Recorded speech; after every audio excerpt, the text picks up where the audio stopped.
رحم اللہ من قرأ الفاتحہ۔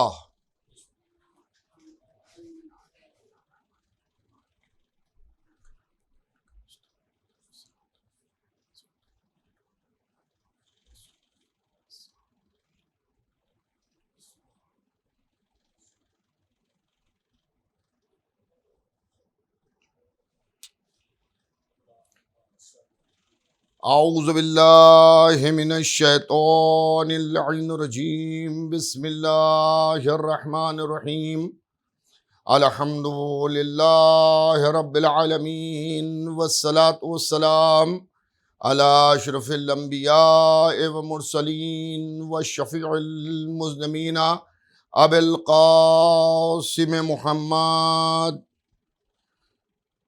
واہل بیتہ الطیبین الطاہرین المعصومین المظلومین من یومنا ھذا الی قیام یوم الدین، اما بعد فقط صلی اللہ علیہ یا ابا عبداللہ۔ محبان اہل بیت، میں پہلے تو اپنی طرف سے اور آپ سب کی طرف سے امام ولی عصر علیہ السلام کی بارگاہ میں سرکار شہادت حضرت امام حسین علیہ السلام اور جملہ شہیدان کربلا و اسیران کربلا کا پرسہ پیش کرتا ہوں۔ غموں کی راتیں اور غموں کے دن آ گئے، حسین ابن علی کو پرسہ دینے کا زمانہ آ گیا، رومال سیدہ میں آنسوؤں کے نذرانے کو پیش کرنے کا زمانہ آ گیا۔ وہ مہینہ آ گیا کہ جس کی 10ویں تاریخ کو امام حسین علیہ السلام نے اپنی عظیم قربانی دے کر چمن اسلام کو اس طرح سے سینچا کہ گلشن اسلام کا ہر پھول اس طرح سے مہک رہا ہے کہ جیسے ابھی ابھی کھلا ہو۔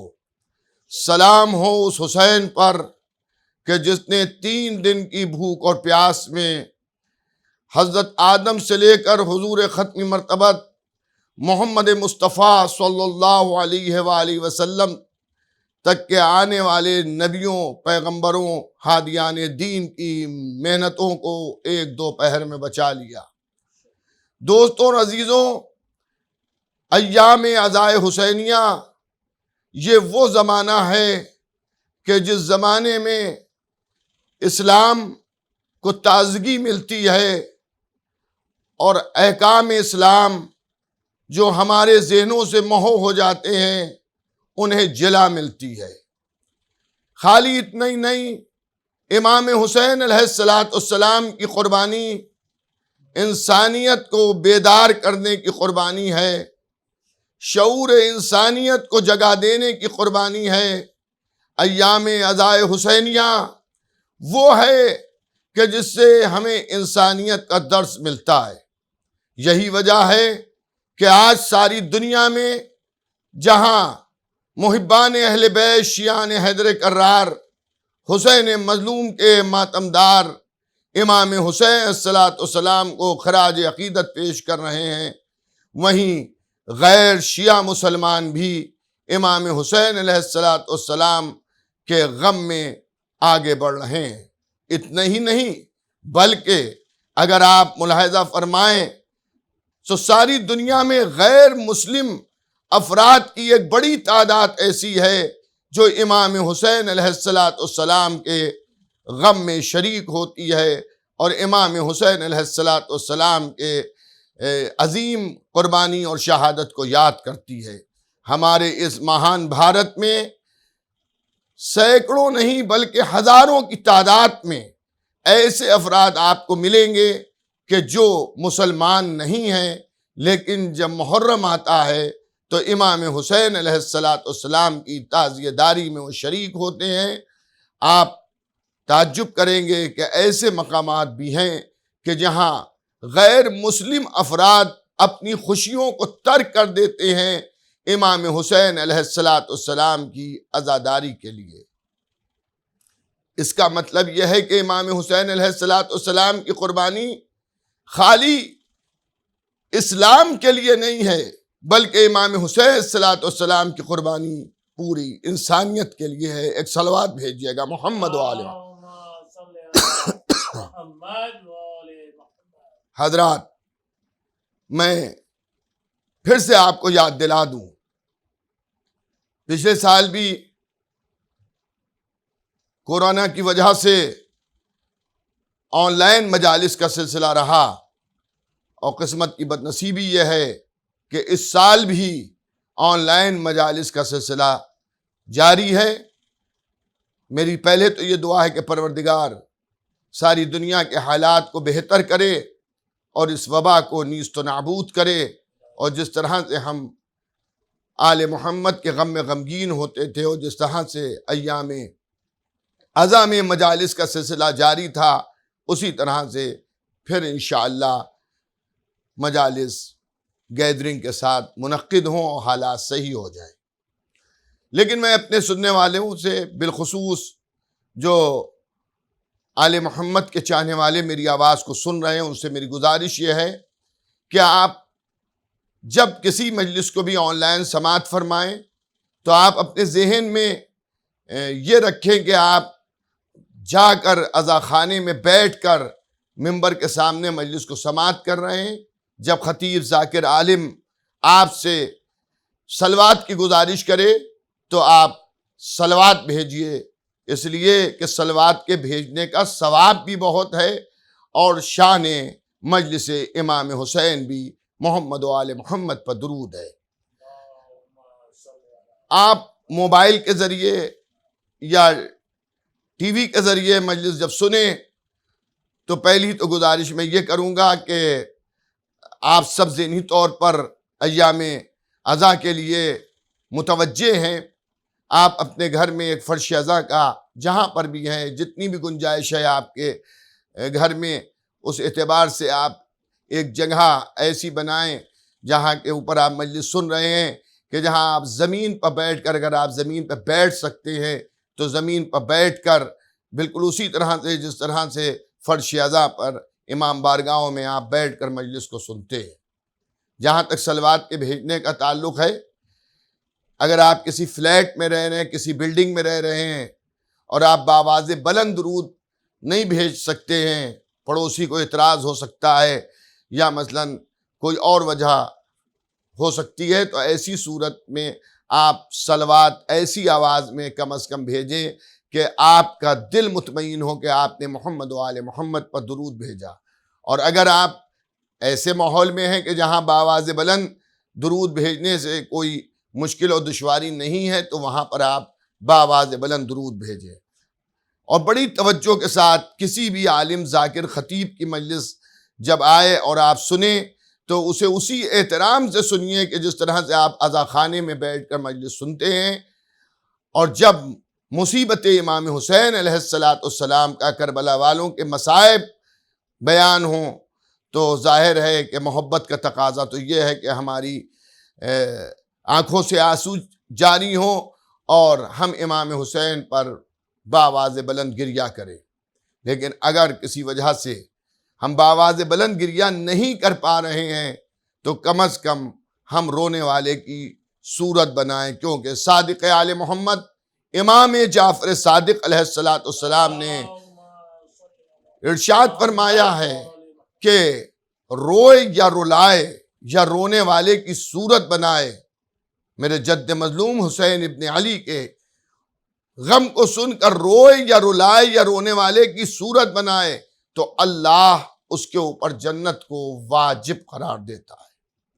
عزیزان گرامی، تو جب مصیبت آل محمد ہو تو ہمیں غمگین ہونا چاہیے ہے، اور میں گزارش کروں گا تمام محبان اہل بیت سے کہ ظاہر ہے غم کی شب شروع ہو گئی اور اب 2.25 مہینے ہمیں کسی بھی طرح کی کسی خوشی کی تقریب میں نہ شریک ہونا ہے اور نہ اسے منعقد کرنا ہے۔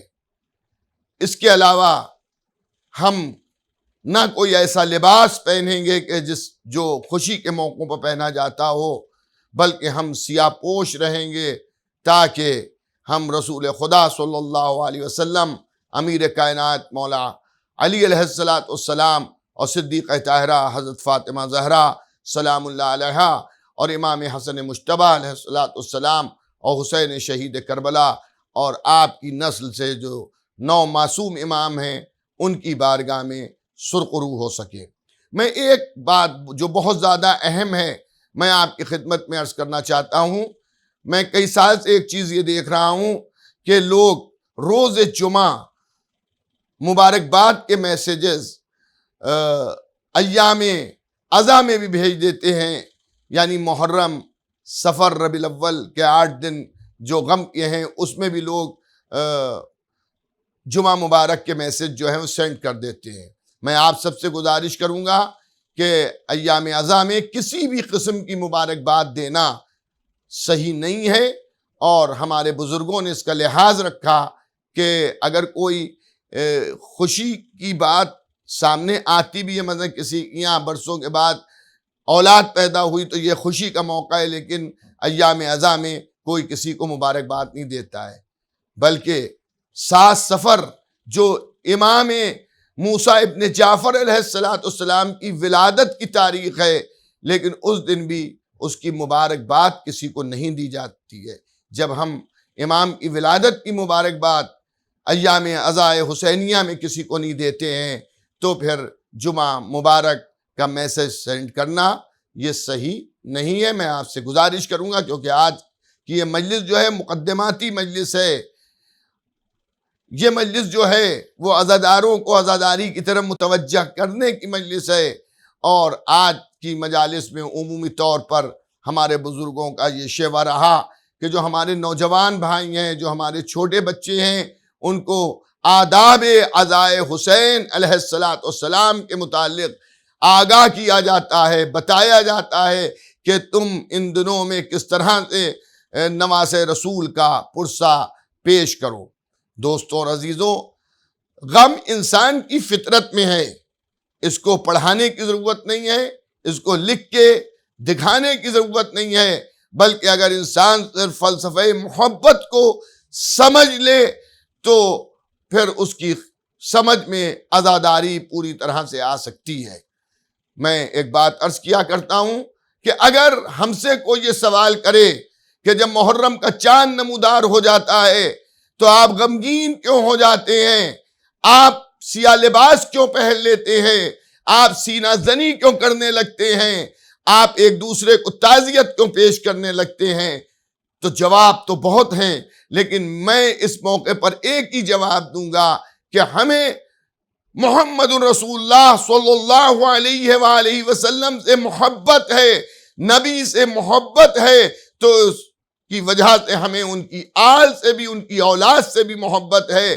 جب ان کا گھر خوش ہوتا ہے تب ہم خوش ہوتے ہیں، اور جب ان کا گھر غمگین ہوتا ہے تو ہم غمگین ہوتے ہیں۔ ہم مسلمان ہیں، ہم نے محمد رسول اللہ کا کلمہ پڑھا ہے۔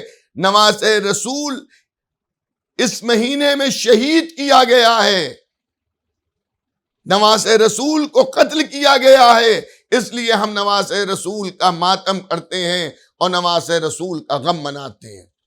آج بھی آپ دیکھتے ہوں گے کہ کبھی کبھی اس طرح کے بھی میسیجز آتے ہیں کہ ہجری سال کے مطابقت سے سال کا پہلا دن پہلے ہی محرم ہے، تو کبھی کبھی کچھ نابلد قسم کے افراد جو ہیں وہ سال کی مبارکباد پیش کرتے ہیں۔ دوستوں، یہ مہینہ مبارکباد پیش کرنے کا مہینہ نہیں ہے، یہ مہینہ رسول کی خدمت میں تعزیت پیش کرنے کا مہینہ ہے، اس لیے کہ رسول اپنے نواسے سے کتنی محبت کرتے تھے یہ آپ حدیثوں کی کتابوں میں پڑھیے، دیکھیے، اور سیرت کی کتابوں کو پڑھیے تو آپ کی سمجھ میں آئے گا کہ اپنے دونوں نواسوں سے، امام حسن علیہ السلام ہوں یا امام حسین علیہ السلام ہوں، دونوں نواسوں سے نبی کریم کو کتنی محبت تھی۔ کبھی اپنے کاندھوں پر انہیں گھما رہے ہیں، کبھی ان کے لیے مسجد میں ناکا بن رہے ہیں، کبھی کہہ رہے ہیں یہ مجھ سے ہیں، میں ان سے ہوں، کبھی یہ فرما رہے ہیں کہ جس نے ان سے محبت کی اس نے مجھ سے محبت کی، جس نے ان سے عداوت کی اس نے مجھ سے عداوت کی۔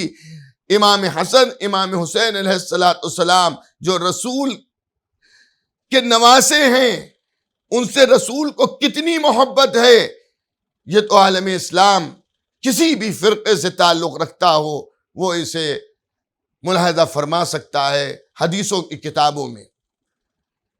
اور میں آپ کی خدمت میں عرض کروں کہ اللہ نے، میں برابر اس بات کو عرض کرتا ہوں کہ عقل جیسی نعمت ہمیں دی ہے اللہ نے کہ جس سے ہم سوچ سکتے ہیں، اچھے اور برے راستے کو دیکھ سکتے ہیں، حق اور باطل کو سمجھ سکتے ہیں۔ تو کبھی اپنی قوت عقل سے فیصلہ کیجئے کہ اگر کسی کو قتل کر دیا جائے، کسی کا گھر لوٹ لیا جائے، کسی کی اولادوں کو اس کے سامنے ذبح کر دیا جائے، تو یہ موقع خوشی منانے کا ہے یا یہ موقع غم منانے کا ہے؟ ظاہر ہے کہ جو عقیدت رکھتے ہیں، جو محبت رکھتے ہیں اس شخص سے، وہ غم منائیں گے، اور جو اس کے مخالف ہیں وہ خوشی منائیں گے۔ میں علی ٹی وی کے ذریعے یہ بھی میسج دینا چاہتا ہوں کہ یہ مہینہ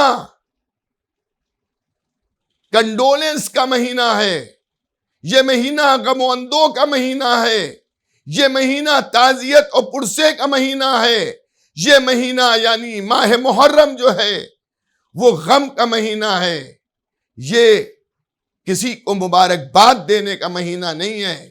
ہم محرم کو تہوار کے عنوان سے نہیں مناتے ہیں، بلکہ ہم محرم کو تعزیت کے عنوان سے مناتے ہیں، سوگ کے عنوان سے مناتے ہیں، غم کے عنوان سے مناتے ہیں۔ تو جو اصول تعزیت ہیں، جو اصول غم ہیں، ان کو خاص طور پر ہمیں اپنے ذہنوں میں محفوظ رکھنا چاہیے۔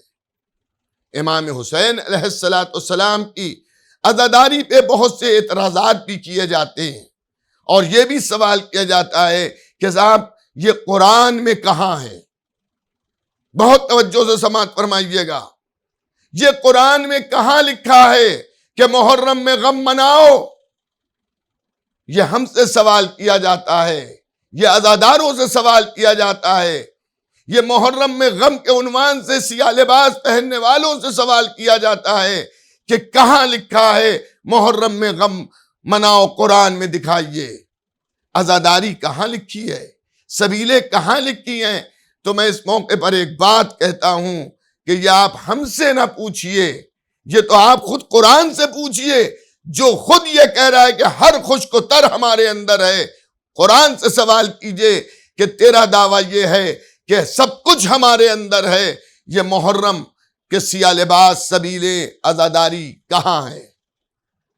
میں آپ کی خدمت میں عرض کروں، بھولے بھالے مسلمانوں کو قرآن کا حوالہ دے کر اور قرآن کو لا کے گمراہ کیا جاتا ہے، بالکل اسی طرح سے کہ جس طرح سے جنگ صفین میں امیر المومنین مولا متقیان حضرت علی ابن ابی طالب علیہ السلام جب یزید کے باپ اندھیروں کے امیر سے جنگ کر رہے تھے، بلکہ میں یوں کہہ دوں کہ خود یزید کا باپ خلیفۃ المسلمین امام المتقین حضرت علی ابن ابی طالب علیہ السلام سے میدان صفین میں لڑنے کے لیے 1,00,000 سے زیادہ جاہل اور بے دین مسلمانوں کو جمع کر کے آتا ہے۔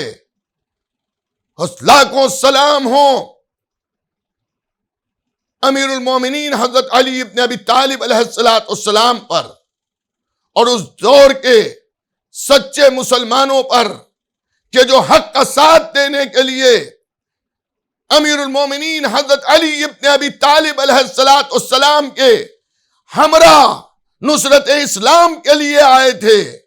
ہزاروں سلام ہوں مالک اشتر پر، جنہیں مالک اشتر بھی کہا جاتا ہے، لاکھوں سلام ہوں ان پر کہ جن کا مرتبہ اتنا بلند ہے کہ امیر المومنین فرما رہے ہیں کہ میں جس طرح سے نبی کے لیے تھا، اسی طرح سے مالک میرے لیے ہے۔ گھمسان کی جنگ ہو رہی تھی، لشکر شام کے قدم اگھڑ چکے تھے اور مالک اشتر نصرت اسلام میں بے خوف ہو کر تلوار چلا رہے تھے کہ ایک مرتبہ عمر عاص نے یہ دیکھا کہ اگر تھوڑی دیر جنگ چلتی رہی تو لشکر شام بری طرح سے شکست کھا جائے گا، کیونکہ لشکر شام کے قدم اکھڑ چکے تھے۔ تو اس نے نیزوں پر جزدانوں میں، جس میں قرآن رکھا جاتا ہے، جزدانوں میں پتھر بھروا کے نیزوں پر بلند کر دیے اور کہا کہ اب جنگ کو روک دو، ہم صلح کے لیے قرآن لے کے آ گئے ہیں۔ امیر المومنین مولائے متقیان حضرت علی ابن ابی طالب علیہ السلام نے فرمایا کہ تم دھوکہ کھا رہے ہو، یہ قرآن نہیں ہے، جزدانوں میں پتھر بھرے ہوئے ہیں، کیونکہ حدیث رسول علی کو یاد تھی کہ علی مع القرآن والقرآن مع علی، کبھی قرآن علی کے سامنے آ ہی نہیں سکتا ہے، اس لیے کہ علی قرآن کے ساتھ ہے، قرآن علی کے ساتھ ہے۔ لیکن وہاں قرآن لایا گیا جزدانوں میں پتھر بھر کے، نام قرآن کا دیا گیا اور کچھ سیدھے سادے مسلمانوں کو گمراہ کیا گیا قرآن کے نام پر۔ اسی طرح سے جس طرح سے صفین میں نیزوں پر قرآن لائے گئے، اسی طرح سے ایام ادائے حسینیہ میں جو ہے وہ قرآن پیش کیا جاتا ہے۔ قرآن میں کہاں ہے؟ قرآن میں کہاں ہے؟ تو ارباب ازاں، قرآن میں ہے تو سب کچھ، لیکن ہماری لا علمی، کم علمی کی وجہ سے ہم ان تمام پوشیدہ چیزوں کو نہیں سمجھ پاتے، نہیں دیکھ پاتے جو قرآن میں ہیں تو، لیکن ہماری کم علمی کی وجہ سے ہم اسے سمجھ نہیں پاتے۔ اگر آپ اسی پر بضد ہو جائیں کہ قرآن میں دکھائیے تب ہم مانیں گے، تو میں آپ کی خدمت میں عرض کروں کہ آپ کا اسلامی زندگی جو ہے وہ 2-4 قدم چل کے رک جائے گی، اس لیے کہ بہت سی چیزیں قرآن کے اندر موجود تو ضرور ہوں گی، اس لیے کہ قرآن دعویٰ کر رہا ہے ہر کچھ کو تر ہم میں ہے، لیکن ہماری کم علمی اسے تلاش نہیں کر پا رہی ہے۔ مثلا انسان کا حلالی ہونا دستور اسلامی کے مطابق، کسی شخص کو اگر آپ حلالی جانیں گے تو اس کے ثبوت کیا ہیں؟ تو علماء، افاضل، صاحبان علم اس کا ایک جواب دیں گے کہ جب ماں باپ کا شریعت کے مطابق عقد ہوا ہو اور اولاد وجود میں آئے تو وہ حلال زادہ ہے۔ اب اگر میں کسی سے بضد ہو جاؤں کہ میں آپ کو حلال زادہ مانوں گا، مگر شرط یہ ہے کہ آپ اپنے والدین کا عقد نکاح قرآن میں دکھائیے، تو کیا کسی کے پاس کوئی ایسی آیت ہے، کوئی ایسا سورہ ہے کہ جس میں اس کے والدین کا عقد نکاح قرآن کے اندر لکھا ہو؟ تو اگر کوئی قرآن میں نہ دکھا سکے تو کیا میں اسے غیر حلالی سمجھوں گا؟ نہیں عزیزان گرامی، قرآن میں بہت کچھ ہے، لیکن ہماری سمجھ کا پھیر ہے۔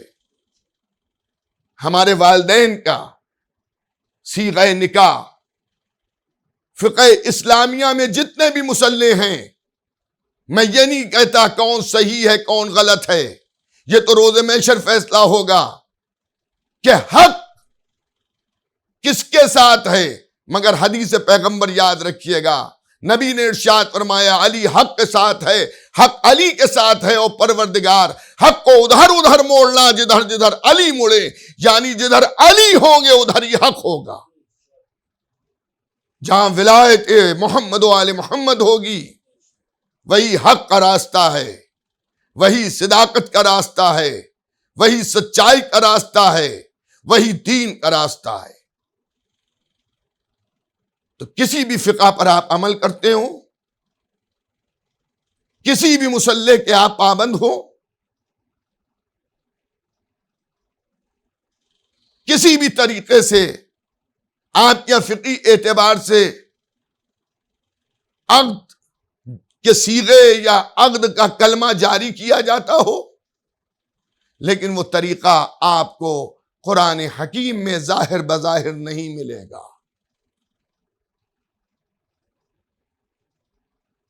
سب سے اہم عبادت نماز، جو دین کا ستون ہے، مومن کی معراج ہے۔ نماز قبول تو تمام اعمال قبول، اور اگر نماز رد تو تمام اعمال رد۔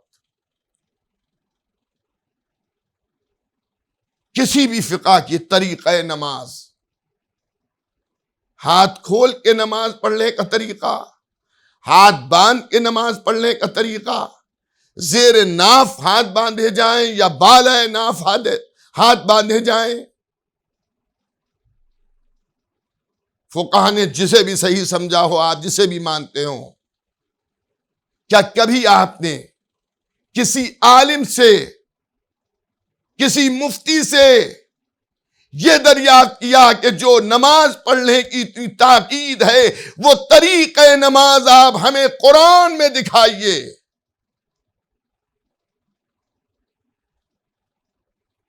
ہاتھ کھول کے نماز پڑھنا صحیح ہے، ہاتھ باندھ کے نماز پڑھنا صحیح ہے،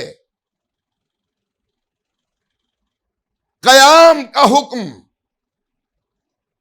قرات قرآن کا حکم، ظاہر ہے ہر مسلمان اس کو مانتا ہے کہ بغیر سورہ الحمد کے نماز مکمل ہی نہیں ہو سکتی۔ سورہ الحمد کی تلاوت ضروری ہے۔ کہاں قرآن میں لکھا ہے؟ آج میں ان لوگوں سے سوال کرتا ہوں کہ جو لوگ محرم کے متعلق ہم سے یہ پوچھتے ہیں کہ قرآن میں آیت دکھائیے، محرم تو بات کی بات ہے، آپ پہلے طریقہ نماز میں گفتگو کیجئے، بتائیے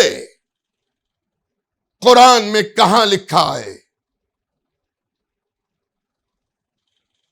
کہ نماز میں سورہ الحمد پڑھنا ضروری ہے؟ طریقہ رکوع، سجدے کرنے کے طریقے، میں نے تو یہی سنا ہے، یہی پڑھا ہے فقہ کی کتابوں میں کہ جب 7 چیزیں زمین پر لگتی ہیں تب تمہارا سجدہ صحیح ہوتا ہے۔ پیشانی، دونوں ہاتھوں کی ہتھیلیاں، دونوں گھٹنے اور دونوں پیروں کے انگوٹھوں کے سرے، یہ نیچے کا حصہ، یہ حصہ جب زمین پر لگتا ہے پیروں کے انگوٹھوں کا، جب یہ 7 چیزیں زمین پر لگتی ہیں تو اس وقت سجدہ ہوتا ہے۔ سجدہ نماز مومن کی معراج ہے اور سجدہ نماز کی معراج ہے۔ مجھے آپ قرآن میں دکھائیے یہ 7 چیزوں کا زمین پر لگنے کا ذکر کہاں پر ہے؟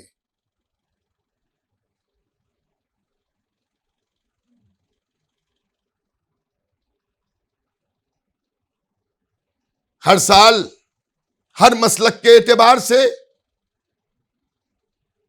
روزے کے ترک سحر اور افطار کے اوقات یعنی اس کی ٹائمنگ شائع کی جاتی ہے۔ کیا کبھی کسی نے پوچھا کہ جو ٹائمنگ کی تفصیلات آپ نے دی ہیں یہ قرآن میں کہاں لکھی ہیں؟ میرے دوستوں عزیزوں، ریش مبارک کا رکھنا، داڑھی کا رکھنا ایک مسلمان ہونے کی دلیل ہے، جبکہ غیر مسلم حضرات بھی داڑھی رکھتے ہیں، لیکن ایک مسلمان اگر داڑھی منڈا رہا ہے تو صاحبان علم اسے یہ رائے دیتے ہیں بھئی مسلمان ہو داڑھی رکھو۔ میں آپ سے پوچھتا ہوں اس داڑھی کے رکھنے کا حکم قرآن میں کہاں پر ہے؟ میں ایک عام انسان کی حیثیت سے آج سوال کرتا ہوں آپ سے مراد وہ افراد جو محرم کو قرآن میں دیکھنا چاہتے ہیں اور کہتے ہیں قرآن میں دکھائیے، عزاداری کہاں ہے، مجلسیں کہاں ہیں، سبیل کہاں ہے، نیاز کا کھچڑا کہاں ہے، سینہ زنی کہاں ہے، نوح و ماتم کہاں ہے، رونے کا ذکر قرآن میں کہاں ہے؟ میں ان سے مخاطب ہوں کہ وہ مجھے یہ سب دکھائیں، طریقہ نماز قرآن میں دکھائیں، رکعتوں کی تعداد قرآن میں دکھائیں کہ مغرب کی 3 رکعت پڑھنا، عشاء کی 4 رکعت پڑھنا، فجر کی 2 رکعت پڑھنا، ظہر و عصر کی 4 رکعت پڑھنا۔ نہ تعداد کوئی دکھا سکتا ہے، نہ طریقہ نماز دکھا سکتا ہے، تو آپ ہم سے عزاداری کے متعلق کیوں کہتے ہیں کہ عزاداری کو قرآن سے دکھائیے؟ مزاج قرآن یہ ہے، مزاج قرآن یہ ہے کہ قرآن نے ہم سے یہ کہہ دیا کہ اگر تمہیں اسلام کے اور قرآن کی باتوں پر عمل کرنا ہے تو تم اتباع نبی کرو، نبی کی پیروی کرو، نبی کا اتباع کرو، جو نبی کریں وہ تم کرو، تو وہ مطابق قرآن ہے، مطابق حکم اسلام ہے۔ عزیزان گرامی، جب میں صاحبان علم سے یہ سوال کرتا ہوں، پوچھتا ہوں کہ رکعتیں قرآن میں نہیں، طریقہ نماز قرآن میں نہیں، احرام کے کپڑوں کا رنگ قرآن میں نہیں ہے، میرے سننے والوں میں بہت سے ایسے ہوں گے جو حج بیت اللہ سے مشرف ہو چکے ہوں گے۔ میری دعا ہے اللہ ہم سب کو حج بیت اللہ سے مشرف کرے اور ہم سب حج کے لیے جائیں۔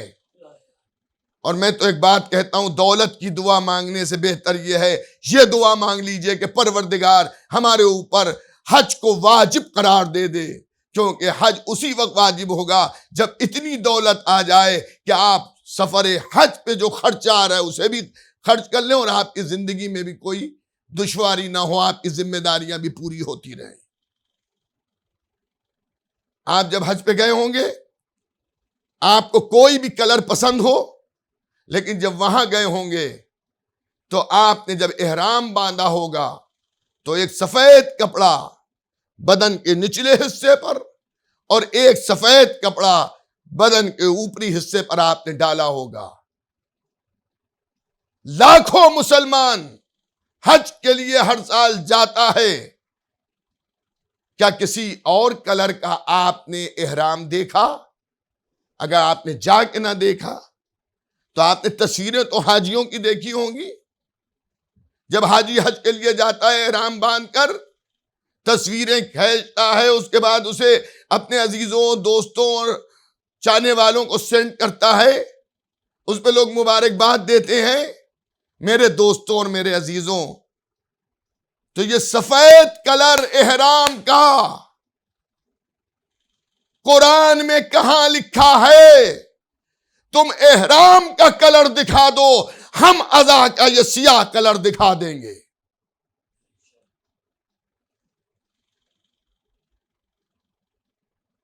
دوستوں اور عزیزوں، یہ ہمیں گمراہ کیا جاتا ہے۔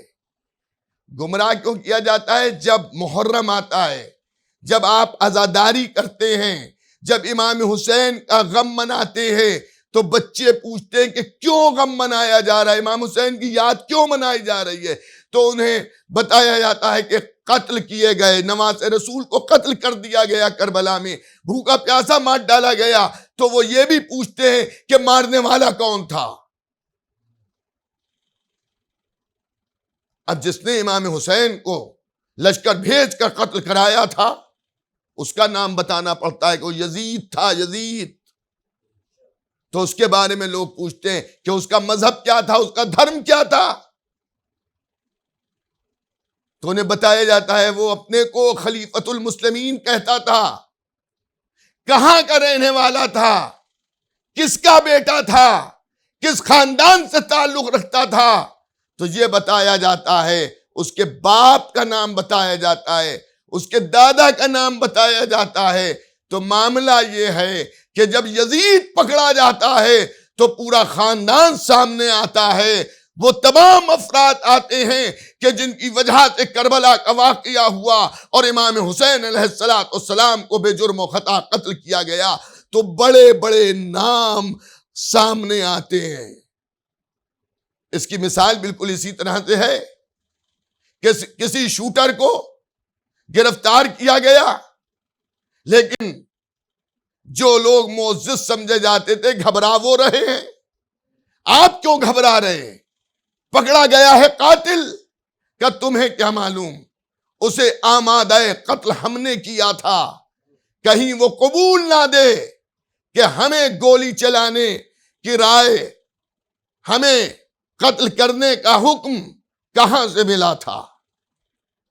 عزیزان گرامی، آپ کو بڑا تعجب ہوگا، ریسرچ کیجئے، کتابوں کو پڑھیے، تاریخ کے اوپر نظر رکھیے۔ ایک طبقہ ایسا بھی ہے جو یہ کہتا ہے ذکر شہادت امام حسین نہ کرو۔ کیوں نہ کریں؟ وہ کہتا ہے کہ ذکر امام حسین، شہادت امام حسین محرم کی وجہ سے دلوں میں بغض صحابہ پیدا ہوتا ہے۔ ارے شہادت امام حسین بیان کرنے سے بغض صحابہ کیوں پیدا ہو رہا ہے؟ کہ جب امام حسین علیہ السلام کی قربانی کا ذکر ہوتا ہے اور لوگ معلومات کرتے ہیں تو بہت سے صحابہ بھی ایسے نظر آتے ہیں کہ جو قتل امام حسین میں شریک ہیں۔ عزیزان گرامی، برادران ایمانی، محبان آل رسول، محمد رسول اللہ کا کلمہ پڑھنے والوں، خدا آپ کو سلامت رکھے۔ اللہ نے عقل و شعور و فکر دی ہے آپ کو، آپ عقل و شعور و فکر کے ذریعے محرم کو پہچانیے، امام حسین کے غم کو جانیے، امام حسین کے مرتبے کو پڑھیے۔ ایک صلوات بھیج دیجئے محمد و آل محمد پر۔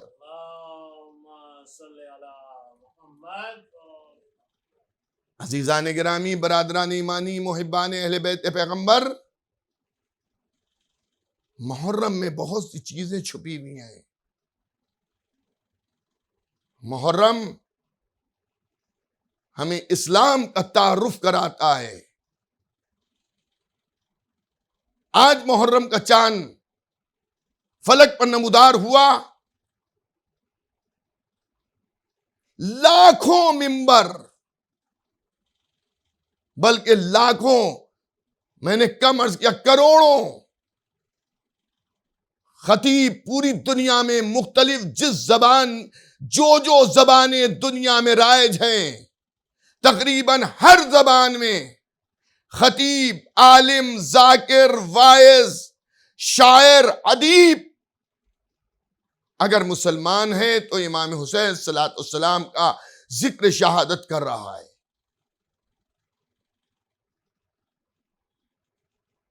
امام حسین السلام کی شہادت کا ذکر کر رہا ہے۔ تو اگر ذکر شہادت امام حسین کرنا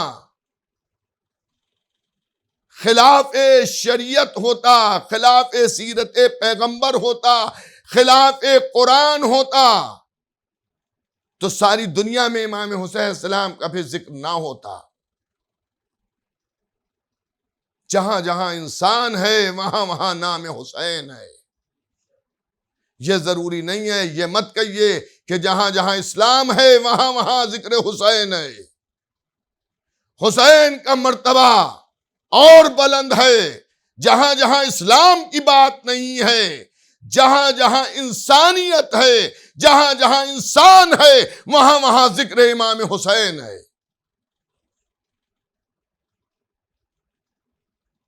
ابھی تو انسان خواب غفلت میں پڑا ہوا ہے۔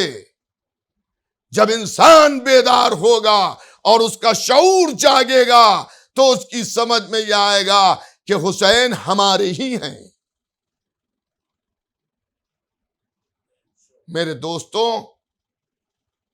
قرآن نے حکم محبت دیا ہے رسول کی آل سے، اور سیرت پاک پیغمبر اسلام نے امام حسین کی حیات میں، ان کی زندگی میں، ان کی خبر شہادت کو جب جناب جبرائیل سے سنا،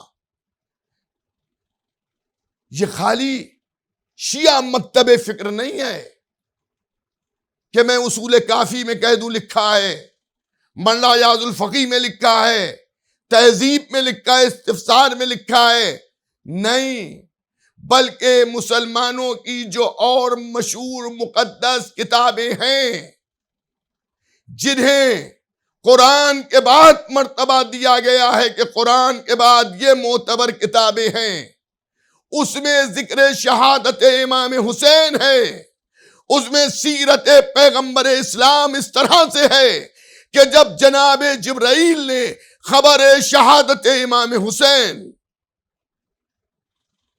حضور ختم مرتبت محمد مصطفیٰ صلی اللہ علیہ وآلہ وسلم کو دی ہے، تو نبی کریم روئے، ازواج پیغمبر روئیں، ازواج پیغمبر کی عورتیں روئیں، اصحاب پیغمبر کی عورتیں روئیں، اصحاب پیغمبر روئے، آل رسول روئے،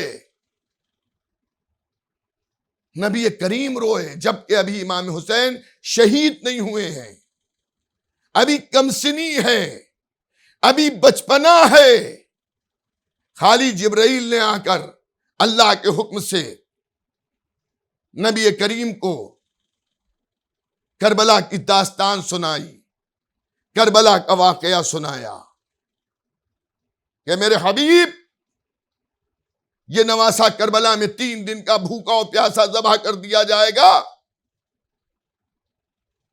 جب نبی رونے لگے، ظاہر خوشی کا موقع تھا، نواسہ پیدا ہوا ہے، لوگ مبارکباد دینے کے لیے آ رہے ہیں،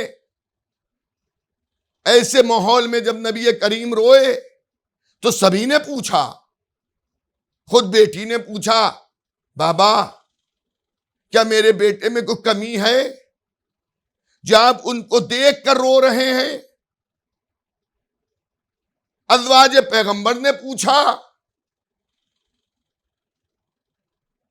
اصحاب پیغمبر کی جو عورتیں نبی کے بی بی زہرا کے گھر میں آئی تھی مبارکباد دینے کے لیے، انہی نے پوچھا۔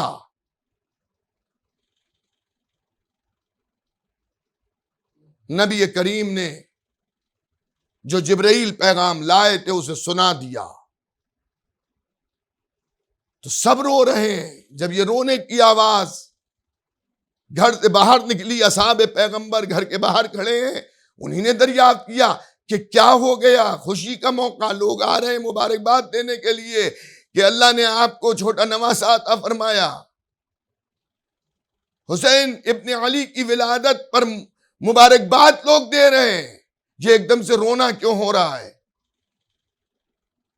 تو اصحاب پیغمبر کی عورتوں نے اپنے مردوں کو بتایا کہ نبی پاس جبرائیل آئے تھے اور انہوں نے یہ فرمایا کہ یہ نواسہ جسے آپ گود میں لیے ہوئے ہیں،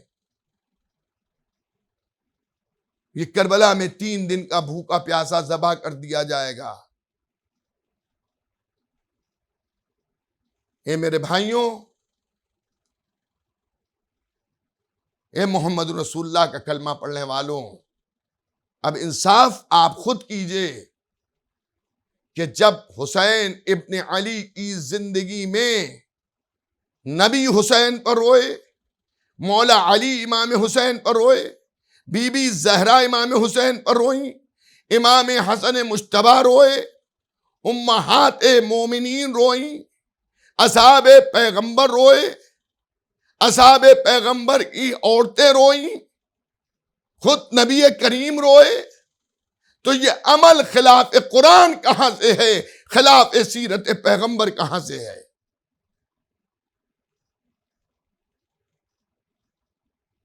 یہ تو حجت تمام کرنے کے لیے میں نے بات کو عرض کر دیا۔ امام حسین کا غم منانا ہر ایک کی تقدیر کی بات نہیں ہے۔ رسول اور آل رسول کی محبت کو رکھنا دل میں،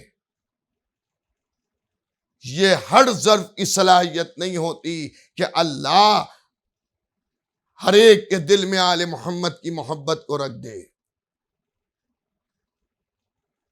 اے امام حسین کے چاہنے والوں، اے شہدائے کربلا کے غم میں ڈوب جانے والوں،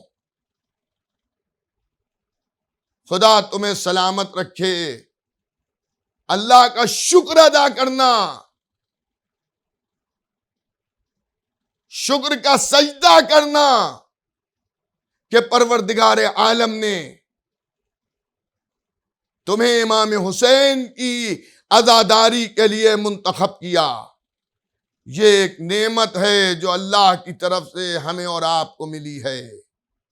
صادق آل محمد امام جعفر صادق علیہ السلام، صلوات بھیجیے گا محمد وآلہ محمد۔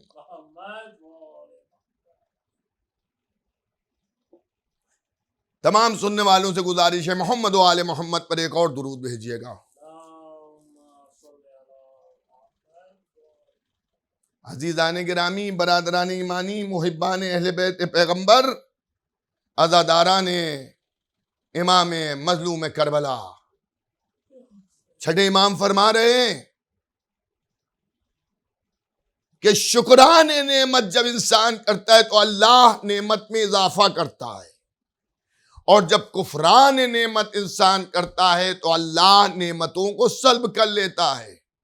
اور ایک موقع پر مولا فرماتے ہیں کہ تم دن میں کم سے کم 4 مرتبہ اور رات میں کم سے کم 4 مرتبہ اپنی زبان پر یہ فقرے لاؤ کہ الحمدللہ رب العالمین، الحمدللہ رب العالمین، کیونکہ جب تم ان فقروں کو اپنی زبان پہ لاتے ہو تو یہ حمد الہی جو کرتے ہو، یہ اللہ کی طرف سے نازل کی جانے والی نعمتوں کا شکریہ ہو جاتا ہے۔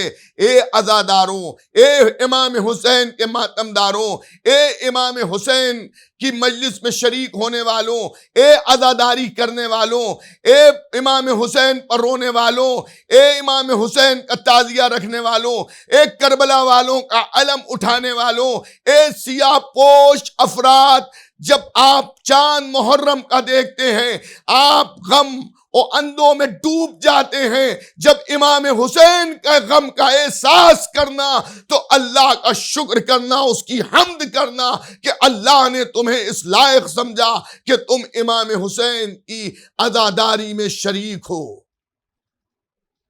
غم کی راتیں آ گئیں، ساری دنیا امام حسین کی یاد میں ڈوب گئی، ساری دنیا امام حسین کی یاد میں ڈوب گئی۔ محمد رسول اللہ کا کلمہ پڑھنے والے امام حسین کے غم میں شریک ہو کر اجر رسالت کو ادا کر رہے ہیں۔ دوستوں اور عزیزوں، امام حسین پر رونا اجر رسالت ہے، امام حسین کا غم منانا اجر رسالت ہے، امام حسین کی تعزیہ داری کرنا اجر رسالت ہے، امام حسین کو پرسہ دینا یہ اجر رسالت ہے۔ لاکھوں سلام ہوں کربلا کے زخموں سے چور چور حسین پر، کہ جس نے اپنے چاہنے والوں کو اس وقت بھی یاد رکھا کہ جب قریبی قریبی کو بھول جاتا ہے، دوست دوست کو بھول جاتا ہے، عزیز عزیز کو بھول جاتا ہے، پڑوسی پڑوسی کو بھول جاتا ہے، لیکن ایسے ماحول میں کہ جہاں امام حسین زخموں سے چور چور ہیں، 3 دن کی بھوک و پیاس ہے، صبح سے میتیں اور جنازے اٹھا چکے ہیں امام حسین، لیکن ایسی صورت میں بھی حسین امام سجاد سے فرما رہے ہیں اے سجاد جب مدینے جانا تو میرے چاہنے والوں کو میرے شیعوں کو میرا سلام کہہ دینا صلی اللہ علیہ یا ابا عبداللہ حسین ابن علی آپ پر ہم سب کا سلام ہو۔ عزاداروں، سن 60 ہجری کو حسین نے نانا کا مدینہ چھوڑا تھا۔ 28 رجب سن 60 ہجری کو حسین مدینے سے چلے تھے اور پھر حسین مکے تشریف لائے اور پھر 8 ذی الحجہ کو 28 رجب سن 60 ہجری کو حسین نے مدینہ چھوڑا اور 8 ذی الحجہ سن 60 ہجری کو حسین نے حج کو عمرے سے بدلا اور مکے کو چھوڑا، اور سبب یہ تھا کہ یزیدی افراد اپنے احرام میں خنجر چھپا کر حسین ابن علی کے قتل کے ارادے سے مکے میں داخل ہو چکے تھے۔ امام حسین نے مکے کی مقدس سرزمین کا احترام کرتے ہوئے ارشاد فرمایا کہ میں اس مقدس سرزمین پر اپنا ناحق خون بہانا مناسب نہیں سمجھتا ہوں۔ مکے سے ایک بالغ باہر میں قتل کر دیا جاؤں یہ مجھے منظور ہے، مگر اس جگہ مجھے نہ قتل کیا جائے۔ اس لیے میں حج کو عمرے سے بدل رہا ہوں اور میں مکے سے باہر جا رہا ہوں۔ سارا مسلمان مکے میں جمع ہو رہا ہے، وارث کعبہ مکے کو آخری سلام کر رہا ہے۔ ابھی حسین چند منزلوں کو طے کیا تھا کہ راستے میں خبر شہادت مسلم ابن عقیل حسین کو ملی۔ بس عزاداروں، میں آپ سے درخواست کروں گا، آپ جہاں پر بھی بیٹھ کے مجلس کو سماعت فرما رہے ہیں، ابھی تک آپ نے جیسے بھی مجلس کو سماعت فرمایا مجھے نہیں معلوم، لیکن اب وہ ذکر ہو رہا ہے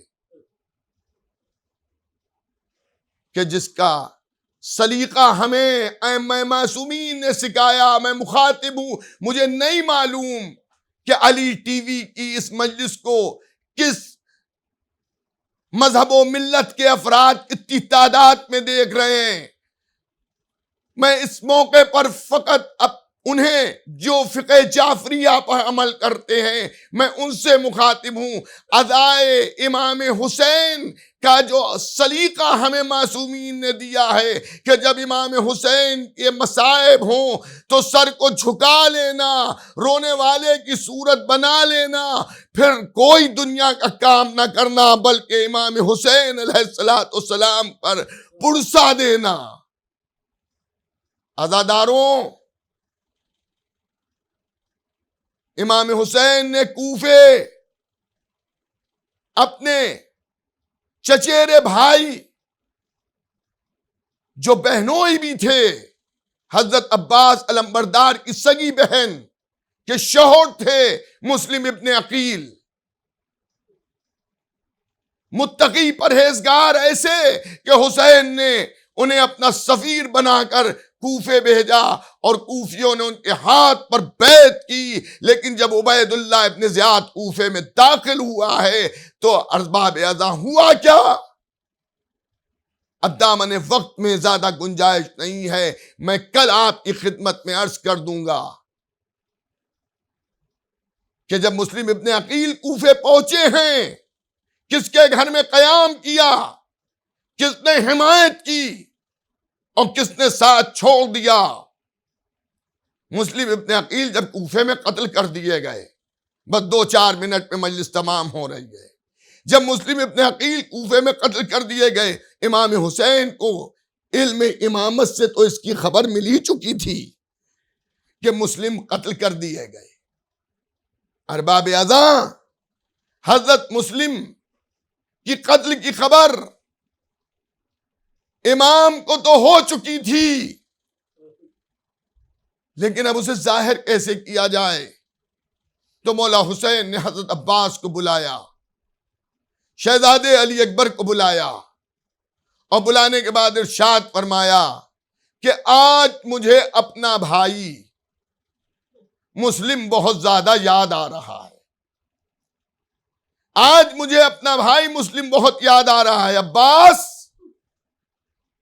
کوفے کی طرف سے کسی آنے والے سے دریافت کرو کہ اس نے کوفے کو کس عالم میں چھوڑا ہے۔ عباس ابن علی جو کربلا میں علمدار لشکر حسینی ہوئے، اور شہزادے علی اکبر امام حسین کے فرزند، چچا بھتیجے کوفے کے راستے کی طرف بڑھے، اور بڑھنے کے بعد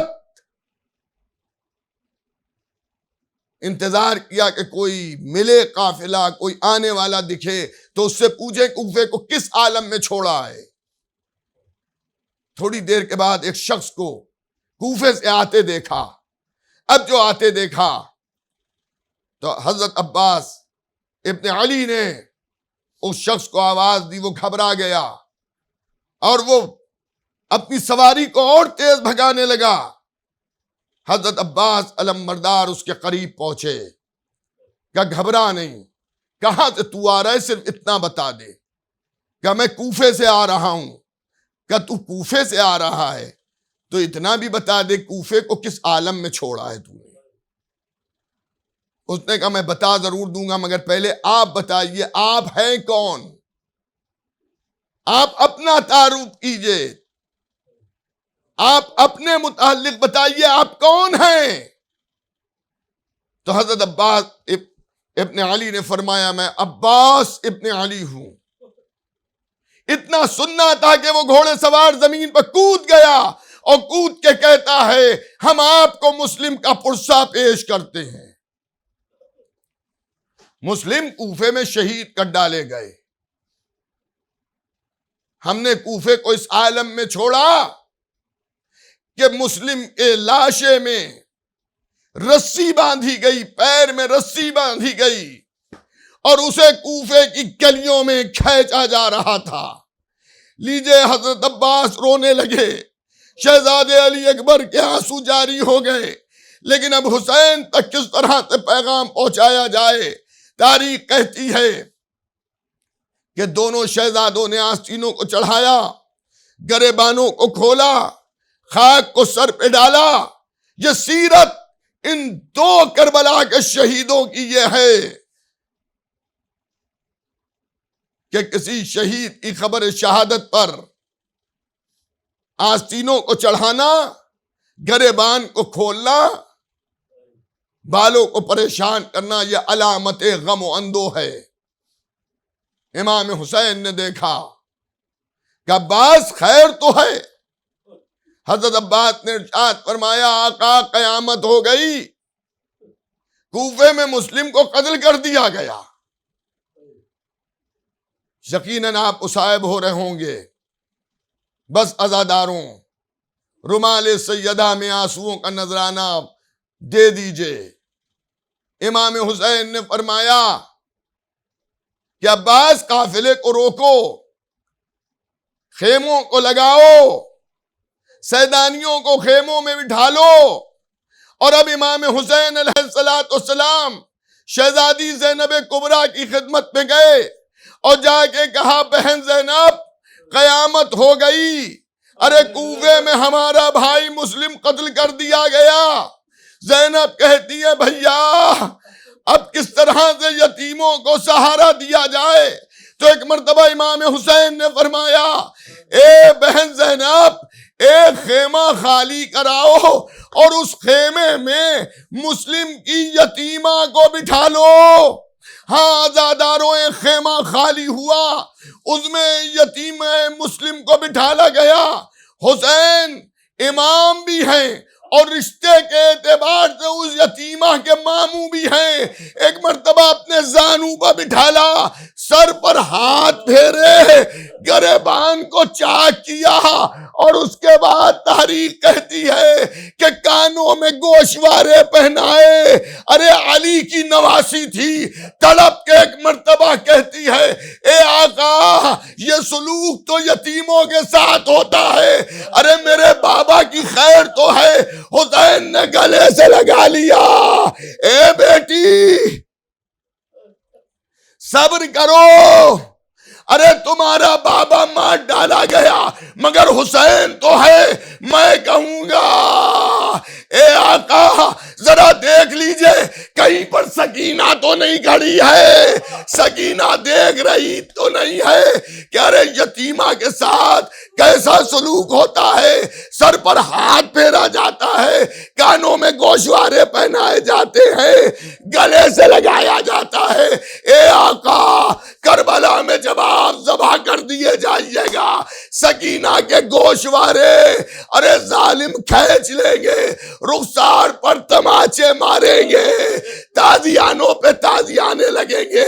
ارے سکینہ کا کرتا آگ سے جل رہا ہوگا، بچی دوڑ رہی ہوگی، اے میرے بابا، اے میرے بابا. کوئی سہارا دینے والا نہیں. ارے لوگ گھرکیاں دے رہے ہیں، تماچے لگا رہے ہیں. یا حسین، یا حسین.